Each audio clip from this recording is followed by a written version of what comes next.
నమస్తే, welcome to studio one news. నేను శ్రీలత. ఇక డీటెయిల్ చూస్తే, నేను ఆడేది దేశం కోసం. విమర్శకులకు Tilak Varma mass counter. Zimbabwe series కు ముందు తన స్లో బ్యాటింగ్ పై వచ్చిన విమర్శలపై team India vice captain Tilak Varma చేసిన కామెంట్స్ వైరల్ గా మారాయి. తాను దేశం కోసం ఆడుతున్నానని, జట్టు పరిస్థితులే ముఖ్యమని వెల్లడించారు. తొలి బంతికే 6 కొట్టాలా?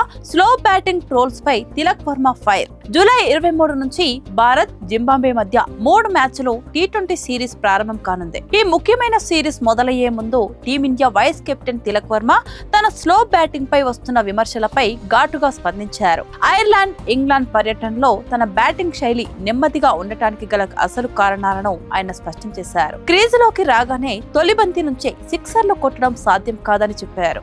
జాతీయ జట్టు బాధ్యతలపై స్పష్టత. జింబాబ్వే సిరీస్ కు ముందు జరిగిన ప్రెస్ కాన్ఫరెన్స్ లో తిలక్ వర్మ తన శైలిని సమర్థించుకున్నారు.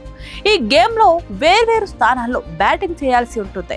కష్టమైన పరిస్థితుల్లో అది అంత తేలిక కాదు. జట్టుకు నేను క్రీజ్ లో నిలదొక్కుకోవడం అవసరమైతే అదే చేస్తాను.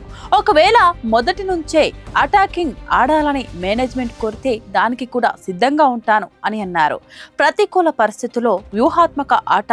యూకే పర్యటనలో ఎదురైన సవాళ్లను తిలక్ గుర్తు చేసుకున్నారు. ఐర్లాండ్ నుంచి ఇంగ్లాండ్ వరకు మా జట్టు 4 లేదా 5 వికెట్లను పవర్ ప్లేలోనే లేదా తొలి 10 ఓవర్లలోనే కోల్పోయింది. అటువంటి సమయంలో క్రీజులోకి వెళ్లి వేగంగా రన్స్ చేసే క్రమంలో వికెట్ పారేసుకోవడం తెలివైన పని కాదు. నేను నా దేశం కోసం ఆడుతున్నాను. నాపై చాలా బాధ్యతలున్నాయి.